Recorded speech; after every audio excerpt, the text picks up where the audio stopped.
Mhm. When did the journey start for you guys, and what was it like at the beginning? So I met Rod on January 21st for his initial physical therapy evaluation. He was sent to me with a diagnosis of osteitis pubis, and he had done physical therapy in the past without success and had had symptoms for almost a year at this point. Anytime we get a patient with osteitis pubis, there could be a lot of things contributing to this injury. It could be a muscular injury, it could be a bony injury, it could be referred from his back. So a lot of times you have to do a lot of evaluation to try to figure out what's contributing to their symptoms. With Rod at this point, he was pretty painful and was pretty limited what he can do. So we had to start with the kind of the basics, and it was an ongoing assessment as we saw him to try to figure out of what was going to help him best moving forward. Okay. Go ahead. What was the process like in the beginning stage? So in the beginning, we worked, kind of like I said, on the basics, so working on strength, flexibility, how to move, how not to move. Early on, there was a lot of ups and downs. Some days he would be sore coming in, some days he'd be feeling better. Some things would work, some things wouldn't work. So it was a lot of trial and error at the beginning to see kind of what was going to work best for him moving forward. Did you ever think things would plateau? There's always potential with groin injuries, especially with the diagnosis of osteitis pubis, that things could plateau. When they do plateau, you either have to change your treatment strategy, identify what may be contributing to that plateau, whether it's patient compliance, patient doing too much outside of the clinic, treatment ineffectiveness, or need for referral elsewhere. Describe the process before surgery. So with treatments for Rod before surgery, we started with basic exercises on a table that focused on flexibility, core strength, proper breathing, and how to properly move without compensating with muscles that shouldn't be used for movements. There were times when exercises were very painful for him, but then he showed improvements in those exercises. And there were times when he made big progress and was able to do more at home on his own at the gym, which allowed us to progress with new exercises off the table that included like functional exercise like squats, lunges, deadlifts, some jogging, some light cutting, and exercises like that, which made it seem like things were progressing the way they should. What ultimately made you decide it was time for the next step? As I mentioned, things were progressing to some jogging and cutting to the point where we were starting to think about return to sport. And for that sport, for Rod, it was rugby. Once we got to that phase, to higher level cutting, Rod would still have complaints of groin pain with these activities that continued to linger. And with his future in mind, we thought it was best that he get evaluated by somebody that specializes in groin injuries to see what their opinion was. Did you personally think that surgery was the solution at this point?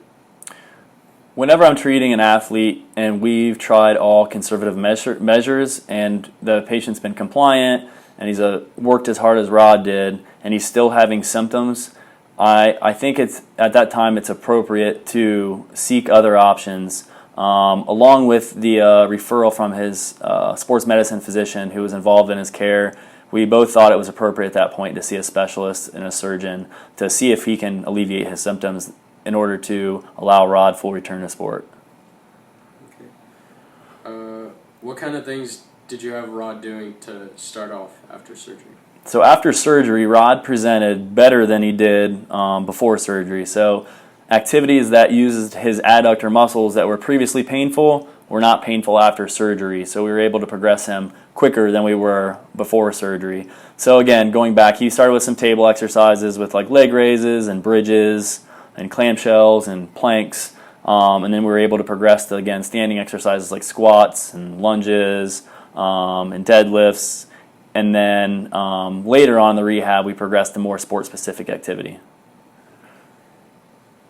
Were things on schedule according to your plans after surgery?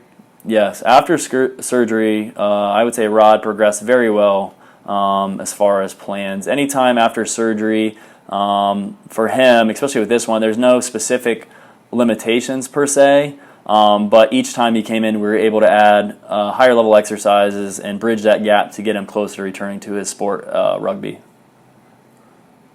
What were your thoughts and feelings after this surgery?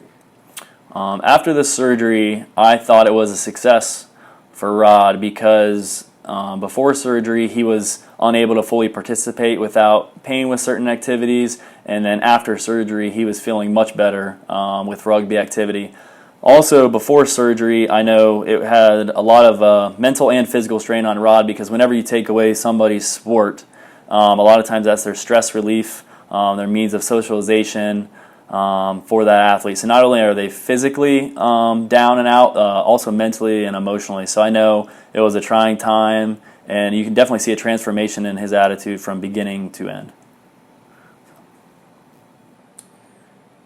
What areas did you see growth in from beginning to end?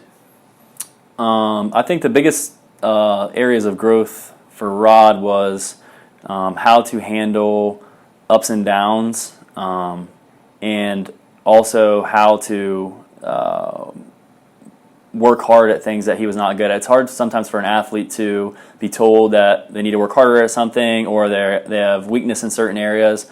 So hearing that, having a bit of humility with that. So for example, like a core strength exercise, hey, this is something we need to work on and get better at. Some people won't take that as well versus others. And then also coming in a day where he's sore and kind of giving up on the process versus Rod was like, I'm more sore today. He would take it as I need to work harder. What do I need to do more? And looking at it as a chance to learn or get stronger, whether it's physically or mentally.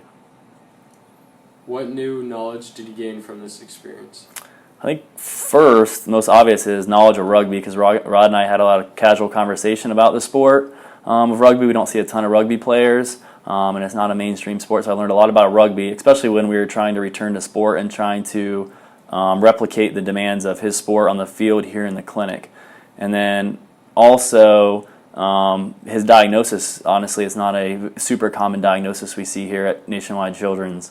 So as we progress, it's always an ongoing process and a continual assessment, but learning what things we can build upon, what things we need to hold back on, is always a learning experience and an ongoing kind of assessment.